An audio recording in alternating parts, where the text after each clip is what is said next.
Magandang araw po sa inyo lahat. Welcome po sa panibagong video natin dito sa Makapili TV. Ngayon ito, panoorin po natin itong reaksyon ni Banat Bay tungkol dito sa nabuking ng Senado tungkol sa pinakakalat na People's Initiative ng Kongreso natin at ng grupong pirma. So bago natin simulan itong video na to, kung hindi ka pa nakasubscribe sa channel na ito, baka pwede naman pakipindot yung subscribe button at the same time. Palike na rin po ng video, wala naman pong bayad dyan, kaya pindot na. So ito, panoorin po natin itong mga nabuking ng Senado o yung reaksyon ni Banat Bay dito sa mga nabuking ng Senado patungkol dito sa People's Initiative na itinutulak ng Kamara at ng grupong pirma. Nabisto sa pagdinig ng Senado na paso na pala ang SEC registration ng grupong nanguna sa pagpapapirma para sa People's Initiative. Tila naghugas kamay din ang isa sa mga abogadong nakapangalan sa signature campaign sa pangakong ayuda ng kanilang pinapirmahan. Grabe itong nabuking na naman nila, oh. Wala pala, hindi rehistrado sa SEC. Nasa frontline ng balitang yan si Mean Los Baños. Itong mga tao ngayon, hinahanap na yung saan nila i-claim yung card na pinapromise sa kanila. Sorry. Ha? Nagsorry si Attorney Anthony Abad nang humarap sa pagdinig ng Senado kaugnay ng umano'y bayaran sa pagpapirma sa People's Initiative para sa charter change o pag-amyenda ng saligang batas. Isa si Abad sa mga petitioner at makikita ang pangalan niya sa pinaikot na signature sheets sa iba't ibang distrito para sa Chacha. Nasa pagdinig din ang ilan sa mga pumirma sa petisyon pero gustong bawiin ngayon ang kanilang pirma. Nalinlang daw sila sa 1,500 pesos na pangakong tulong. Pero giit ni Abad, wala siyang alam sa alegasyong suhulan. Hindi rin daw siya miyembro ng grupong pirma o People's Initiative for Modernization and Reform Action na siyang nanguna sa pagpapapirma sa People's Initiative. Advisor lamang daw siya ng grupo dahil advokasya niya ang charter change. You have no involvement, but you are the single name on the signature sheet. Grabe, Because of no? the alphabetical order of the petitioners, my name was put at the top. Gaya ng Doon hindi ka panipaniwala yung paliwanag niya. Unang-una, abogado po siya. So bago po niya pirmahan o isama yung pangalan niya, naturalmente babasahin niya kung ano yung nilalaman nung sasamahan niya. So hindi naman siya pwedeng basta lang siya ng pirma na hindi niya na alam kung ano yung nakasulat doon. Kaya malaking question, o ako personally hindi po ako naniniwala na wala po siyang alam doon sa isinusulong nitong pirma. grupong pirma, nakausap din daw ni Abad si House Speaker Martin Romualdez. Did you also meet with Speaker Romualdez? I met him also. I just accompanied Mr. Oñate and Kong Rufus, and he just thanked me for participating. Giit niya, wala siyang alam sa nilalaman ng ipinakalat na signature sheets. Sagot mo lahat. Fraud, pati yung panliling lang, pambobola, yung suhol, yung pera ng gobyernong ginamit. Kaya mo lahat yun. I did not join this to engage in fraud. Nangyari na nga eh. Ang daming nag-testify na gano'n ang nangyari sa field. So pananagutan mo yan. I'll address it. Kinwestiyon naman ng mga senador ang grupong pirma kung bakit hindi direktang nakasaad na pag-amyenda sa economic provisions ang nakalagay sa signature sheets. Katwiran ni pirma lead convener Noel Oñate, That will be decided by the Constituent Assembly. Technically, hindi niyo pa ho alam kung anong gusto niyong palitan sa Constitution. Basta ang importante lang ho, maalis yung, ma-diminish yung power. Alam mo, ito dito booking na booking siya eh. Alam nyo ba sa People's Initiative, dapat nandoon mismo yung gustong i-amend sa Constitution? Nandun dapat nakasulat yun. Tapos ang sabi niya, it is for the committee to, dun sa mga ang magbabago. Kuya, naintindihan mo ba ibig sabihin ng PI? Parang lumalabas nga rito, mas may alam pa si Robin Padilla. 'Di ba? Yung kay Senator Robin Padilla, malinaw dun sa panukala niya na gusto niyang baguhin yung konstitusyon dun lang sa provision ng economic natin na kung saan babaguhin yung 60-40 na 60% owned by Filipino and 40% para sa mga foreign national. So yun lang yung gustong baguhin ni Robin Padilla. So hindi abogado si Robin Padilla pero mas naiintindihan niya kung ano ibig sabihin ng o yung proseso ng pagpapalit ng batas natin. Pero itong mga to, naturing ng mga abogado na mas may alam dapat tungkol sa batas natin. Pero sila hindi nila alam na kailangan naka-indicate or malinaw kung ano yung gusto nilang baguhin dun sa natin, sa saligang batas natin. Ito, kinonfirm ko ito. Kinonfirm ko ito talaga sa mga abogado. At talagang sabi nila, kailangan nakalagay dyan. Kasi yun na nga yung pinirmahan ng tao eh. Hindi mo sinong gago na pipirma na walang laman? Oh, halimbawa, sa kontrata, gagawa ka ng kontrata. This contract is between Mocha Girls and the producer. Oh, ito. Tapos, walang laman sa gitna. Tapos sa baba, signature ko, tsaka signature ng producer. Sinong tangang gagawa nun? Di ba? Dapat po, nakasulat na kung ano yung gustong i-amend sa Constitution. Remember, ang PI ay kailangan amendments lang. So, dapat nakalagay na dyan kung ano yun. Yun yung People's Initiative dapat. Iba ho yung CONA sa CONCON. Actually, may mali nga dito yung grupo nila Mark eh. Si Mark Modus of Manila. Discuss pa ng discuss ito. Hindi naman maintindihan. Kasi daw, ang sabi doon, sabi ng group, ito ni Mark, pati yung mga tatanga-tanga niyang followers, sorry pero totoo boboto rin naman ng taong bayan in the end. Tama naman sila na boboto rin yung taong bayan in the end. But, ang magdi-decide kung ano yung pagbobotohan nila ay pag naayos tong PI muna tayo, wag na muna sa CONA, sa tsaka CONCON, magkaiba ho yun. Sa PI, ang mag-aano niyan, it's either Senate President or the Speaker of the House. Dito, talong-talo kasi sa numero nga, talong-talo ang Senate. So, definitely yung Speaker of the House.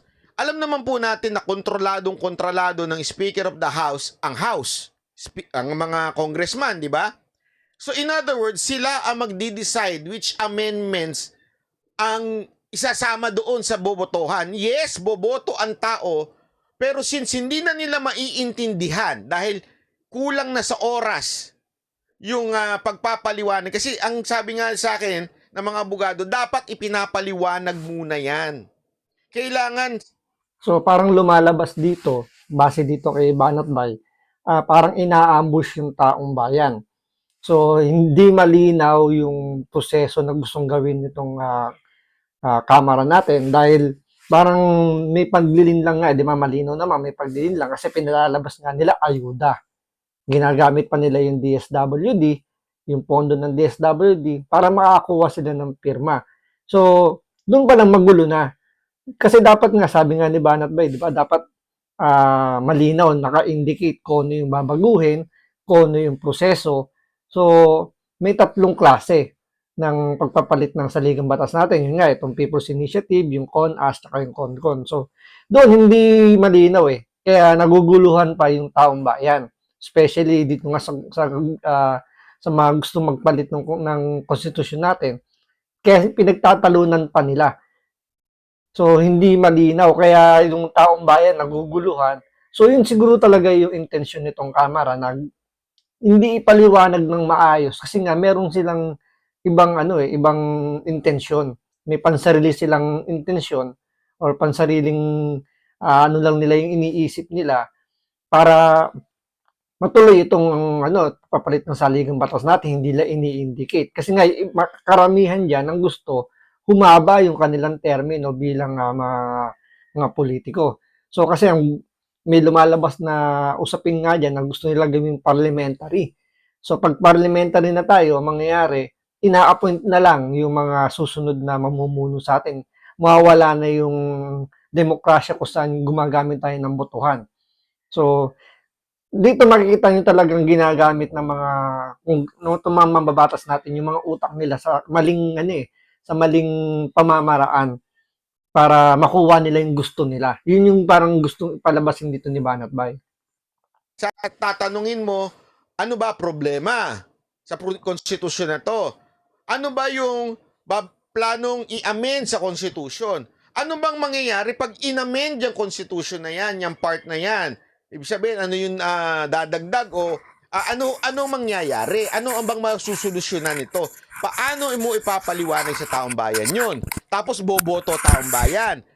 In other words, in the end, wala na hong time para ipaliwanag sa taong bayan. At ang mangyayari dito, pera-pera na lang uli. Ang taong bayan, yun na nga lang bumoto ng tamang presidente, hindi magawa eh. True. Tama yung punto ni Banat Bay. Marami sa atin hindi na nga alam kung paano bumoto ng tamang presidente. 'Di ba? Karamihan ngayon bumoboto dahil sa pangalan, dahil sa sa sikat lang. Hindi nila tinitingnan kung ano ba yung naging resibo nung tumatakbong pangulo or kung anong posisyon man. So nakabase na lang kung dahil kilala nila, dahil kilala yung pangalan nila sa politika, sikat lang to, artista, mga ganun ba? So, yun yung pinakapunto ni Banat Bay. Doon lang sa pagpili pangalan na mamumuno sa atin, karamihan hindi na nga alam eh. Paano yun, kung ano yung tama eh. 'Di ba? Doon pa lang, sumasablay na tayo. Tapos dito, hindi pa na ipapaliwanag na maayos, parang napapasakay na kagad tayong yun, ating mga kababayan. Di ba? Bumoto ng tamang senador, paulit-ulit pa rin si Lito Lapid. Bumoto pa kaya ng amendment sa Constitution without explaining to them and no enough explanation. Hindi sapat pa ang panahon. Ano sa tingin ninyo ang gagawin ng taong bayan na pagboto? Nga. Kung ano yung ibibigay sa kanila, yun na iboboto nila. Yun ang gusto kasi ng Kamara. Na daanin sa pera itong konstitusyon na ito. Dahil marami nga silang nakukuhang pera ngayon. Tapos ang sasagot ng lead convener na pirma, na nagpapirma daw, hindi, pagdidesisyonan na yan pagdating doon sa Hindi ho. Sir, dapat pag nagpapirma kayo, dapat nandan yung details. Para hong kontrata yan eh. Para hong pipirma mo kasi gusto mo yung nakasulat. Gusto mo yung amendments na yon, kaya ka pipirma. Hindi mo nga maipaliwanag kung ano yun eh. Of the Senate. Lumabas din sa pagdinig na pasuna ang rehistro ng pirma sa Securities and Exchange Commission noon pang February 2004. Ba't pa kinaladkad yung pirma? Bakit ginamit-gamit pa itong kalansay na korporasyon na patay na? Isa yan. Dito nabutasan sila. Wala na yung korporasyon, pasuna yung permit, wala na sila, dokumento, expired, in other words, for 2 years, and yet, sila pa ang tinap.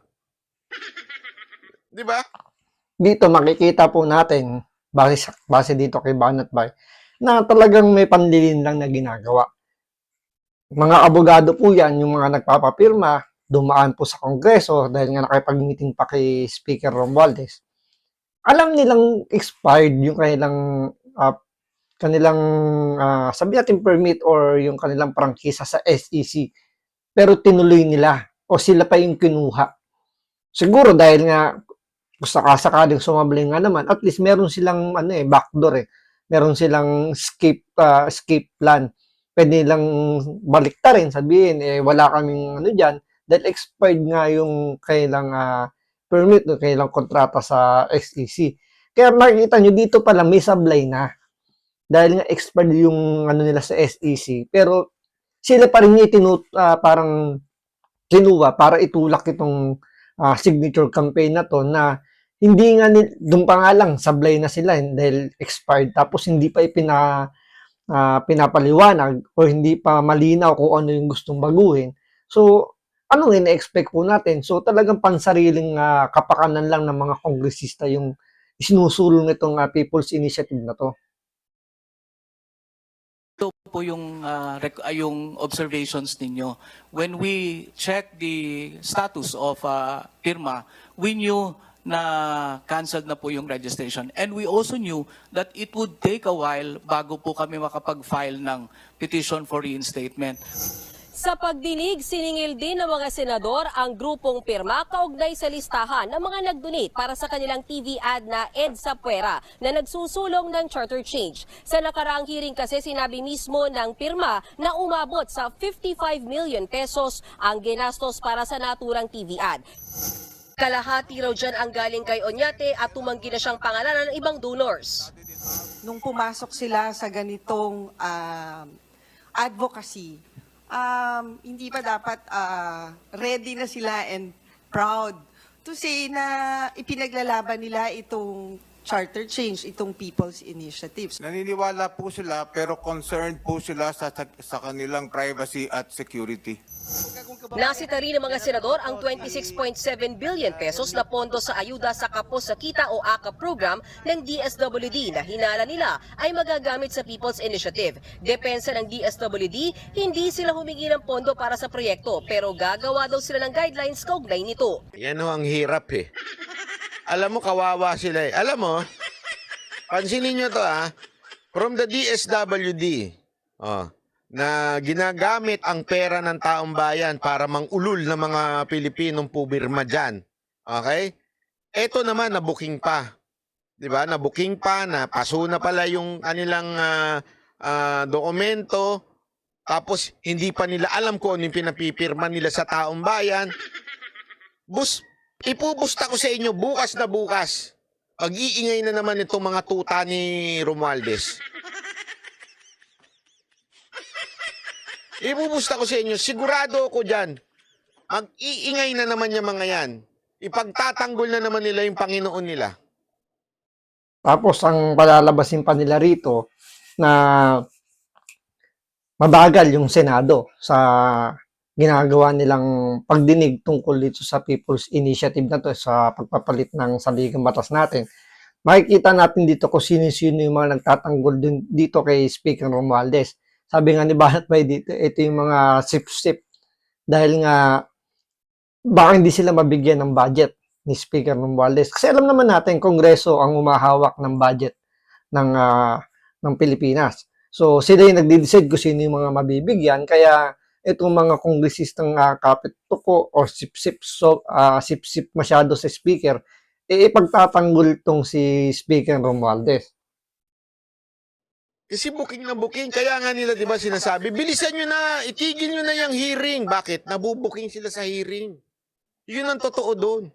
Kaya ho sila pinatitigil, pinabibilisan, kasi booking sila habang tumatagal yung hearing, lalong nabubuking. Hindi to People's Initiative, tambaluslos initiative to. Sa totoo lang, kung magagaling sana yung, kasi sana mga abogado yung mga nagtanong. Kasi kung magagaling yung nagtanong na senador, pasensya na ako sa mga ibang senador dyan. Pwede yung mga follow-up question dyan is yung, ano ba trabaho nitong paano nakakita ng, mantakin mo 55 million, gagastos ka dahil... Isa pa yon, isang malaking katanungan doon. 55 million yung ginastos nila sa advertisement sa TV. Ngayon, sabi niya, kalahat daw doon, donation daw ng galing sa mga ibang nagpondo. So, tapos yung kalahati doon galing kay Oñate. So, kung 55, sabihin natin 20 million doon yung kay Oñate. Ikaw ba kung halimbawa, dapat nga sabi nga ni Banat, sana tinanong nila kung ano ba yung pinagkakakitaan nitong mga to para malaman natin kung kaya ba nila mag-produce ng ganung presyo. Kasi kung abogado or wala naman siyang, sabi natin may negosyo, kaya ba niya magsunog ng 25 million para wala siyang makuha in return? Diba? So, doon pala makikita natin, may ibang nagpupondo dyan sigurado. Hindi lang talaga, kumbaga hindi niya kayang saluhin yung 25 million na yun. Unang-una, makakalaban niya pamilya niya. Diba? Magsusunog ka ng 25 million nang wala ka namang makukuha. In return, di po ba? So, malaking posibilidad talaga meron nasa likod nitong Oñate, nitong pirma na to, na meron talagang nagpupondo para baguhin yung konstitusyon natin para sa pansarili lang nilang kapakanan. Advokasya mo na pumirma ang tao? Sinong ginago mo, Brad? 55 million? O sabi nila kalahati. O sige, gawin na nating 20 million. Gagastos ka ng 20 million mula sa bulsa mo dahil gusto mong baguhin ang konstitusyon na hindi ka naman sigurado kung magagawa mo yun. Kuya naman.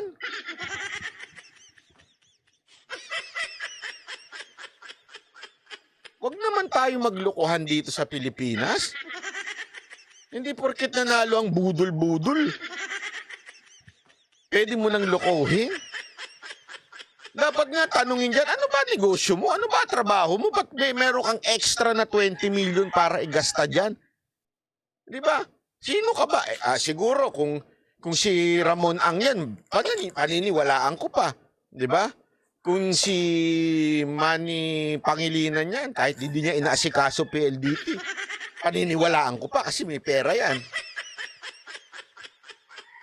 Yeah. Pero sabi nito isa, sana nandun si Tolentino. Yun na nga, yung mga inaasahan natin, wala pa eh. O si Cheese, wala din.